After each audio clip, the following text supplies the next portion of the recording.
Hi, my name is Jahari Dodd, and I'm interviewing the mother of Darian Wade, aka Mama D. So, Mama D, what is the definition of ordinary in your opinion? I think ordinary is common. Just nothing special. Nothing too much, nothing too little. Just enough. Something ordinary is something that's just enough.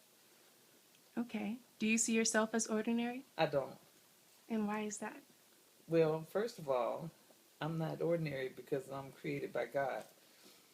And it was once that I heard about something where somebody had seen a painting, and they knew someone had spent $20,000 for this painting, and they went to see the painting, and they couldn't understand why this person spent $20,000 for this painting.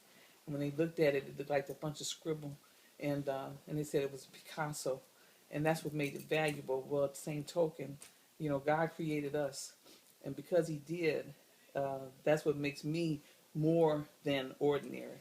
And I always like to think outside of the box and just do a little more than expected. And one of my philosophies is that whatever you do, do it in excellence. So that's the short story. Okay. So, is there anything in your life that has happened to you to make you ordinary? Um, yes, I make mistakes, and I learn from them. And so, I mean, in that regard, I'm no different than anyone else in that I make mistakes and I learn from them, and I experience some of the same things that everyone else does. So in that regard, I'm ordinary, but how I handle them is what may make me extraordinary. Because I can't control the things that happen to me. I can only control how I react to them and how I allow that to affect me. Okay. In the novel Ordinary People, Calvin helps Conrad through a hard time in his life. Who in your life has helped you through a hard time? One of my old pastors has helped me through a difficult time in my life, and I can remember going through the struggles, many occasions, and they were there for me spiritually and financially, and it was a great deal of help to me. It really kind of helped to keep me focused and help me keep the faith and get me through. So, who is that someone that you view as extraordinary? My children, and I believe that my children, both of them, are extraordinary because I think that they got it that it's more than just being about them. It's about what you can do to help someone else and bring them up. And so in that regard, they're selfless in many ways. And I mean, I'm not saying they're not selfish, at times, but I think that they're selfless in many ways because a lot of their focus is about what they can do to improve the life of someone else. Mm-hmm. So, are there any quotes that you follow daily? And whatever you do it so well that no one living, no one dead, or no one yet to be born can do it better. That's Benjamin Mays. And why do you follow that quote?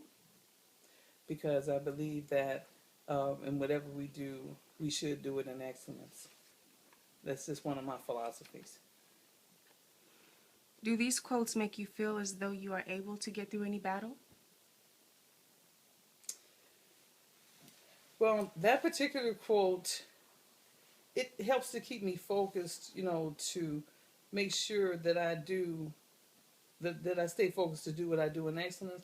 I wouldn't say that that was something that helps me to get through, any battle necessarily, but it is a quote that, is one of my mantras and that I believe in. And when you leave this world, do you want to be remembered as ordinary or extraordinary? Well, I mean, in some ways, and I think that we kind of touched on that. In some ways, I'm ordinary because I'm no different than a lot of other people. But I'd like to be looked at extraordinary as an extraordinary person, as well, because of how I've handled adversities that I've had in my life, Mm-hmm. and how I've been a woman of faith, through it all, and how although I couldn't change the things that had occurred to me, that, you know, I kind of got it between the ears and didn't let it affect me to the point that I would go down without a fight. And so I fought for, you know, not only myself, but because of the fight, then it enabled my children, you know, to have a better life. And so, and then also, it's not just about me, it's about how I can help others, you know, as well, and bring them up. And that's been one of my focuses. So I know that that's not necessarily common. And so, you know, I like to look at that as a characteristic of being extraordinary, because I think that that's also a characteristic that God would like us to have. And Mm-hmm. when we follow through on some of those characteristics that God would have us to have, I think that all of those characteristics of God are extraordinary. So, in that regard, I would like to be known as extraordinary. Very nice. Well, thank you for interviewing, and it was wonderful hearing your opinion on ordinary and being extraordinary. So thank you very much, Mama D. You're welcome. Thank you.